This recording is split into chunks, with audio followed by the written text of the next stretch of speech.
If you've ever searched for French chateaux online, you have no doubt seen them. That glorious stone chateau with its towers and several hectares, and all at a price which is pretty impossible to believe. And you look at it and you think there must be a catch. Is it haunted? Is it falling down? Has it got a big factory just outside? Or even worse, surrounded by pig farms? Or is it just impossible to sell? Or are French chateaux just that cheap? Well, the answer might surprise you, because in many cases there isn't a catch at all. And the real reason is little to do with the chateau itself. It's more to do with where they are. To understand why some chateaux are so cheap, you need to understand the French property market to start with. Whether you're talking about a small village cottage or 1,000-metre square chateau, they are all part of the same market. Think of it like a pyramid. At the bottom are the ordinary houses, let's say. Then on the next level, you've got the better, higher standard houses. Then above that, you might have the manor houses. And above that, the chateaus. The thing is, if the actual bottom layer isn't stable, the top layers won't be stable either. Every level has the strength of the level below it. If the local housing market is a cheap one, well then all the other levels will be cheap ones. And that's why when I look at chateaus, I don't just look at the chateau itself, I look at its environment and the local economy.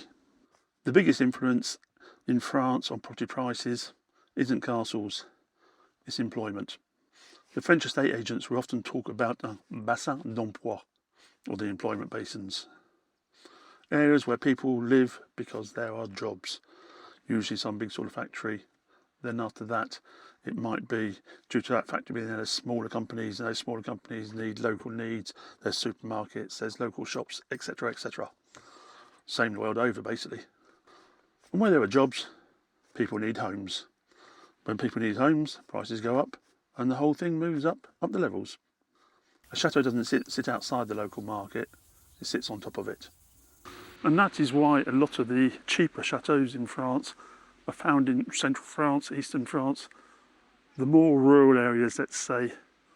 If you actually take away the coastal regions, which are obviously more expensive, and the major towns, that leaves the rural areas less employment, and thus cheaper prices.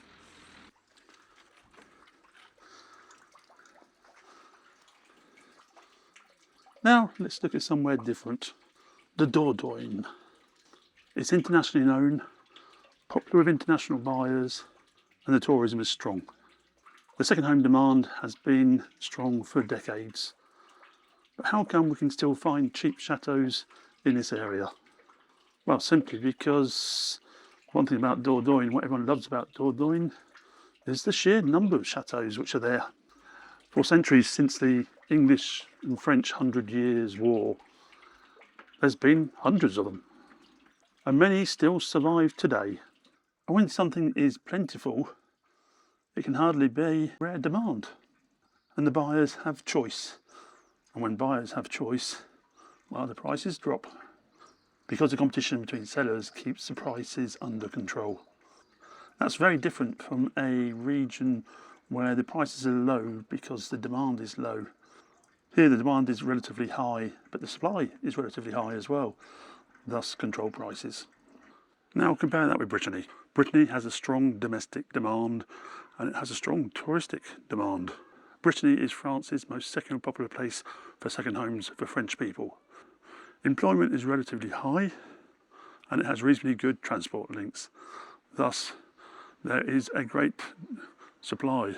But also another fact, yes, castles are here, but they're relatively limited compared to Dordogne anyhow. And thus we have a situation where we have a high demand, a low supply, and thus very high prices in Brittany when it comes to chateaux and manor houses. Not because granite is better than sandstone or anything like that, not because the buildings are grander. In fact, I often find the ones down south are probably more ornate.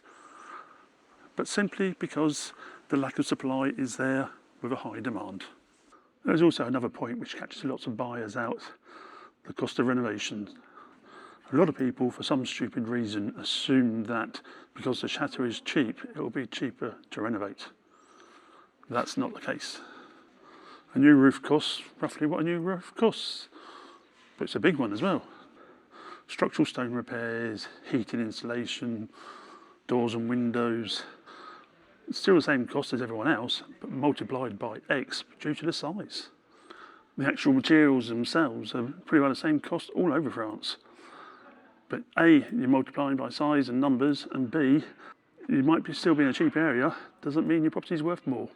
The cost of materials, etc., is pretty well the same all over France, but property values are not.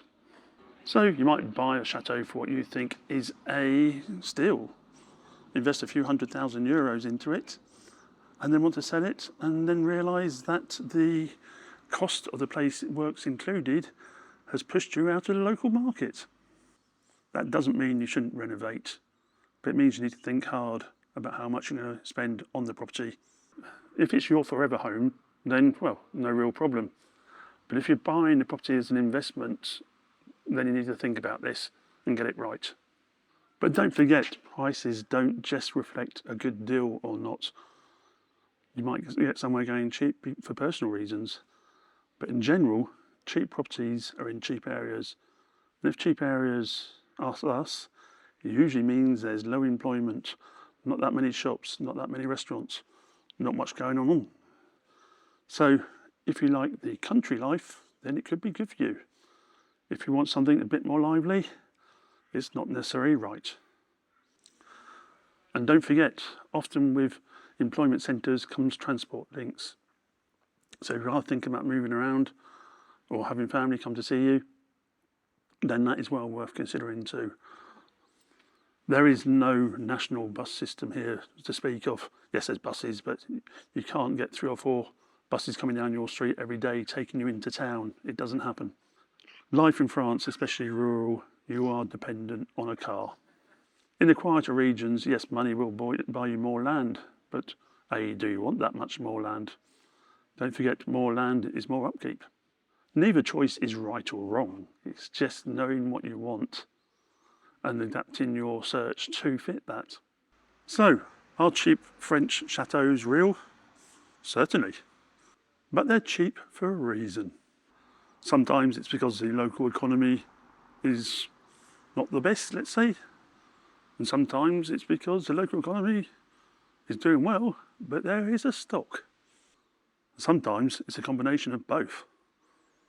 The important thing to ask is, why is the market priced this way locally? Because once you can understand the economy and the supply of historical buildings and the depth of the buyer's market, well, the mystery just disappears. And then the chateau hasn't just become cheap. You've simply learnt how to read the French property market. And all of a sudden, you can tell the difference between making a great deal or buying a money pit. If you're thinking about buying a heritage property in France, you can always scan the QR code on the screen here or click on the link in the description. That will take you through to a form, send it off, it comes through to me directly, and if I can, I'll get back to you to help you. My name's Dan Newton, the French estate agent. À bientôt. That's very hot.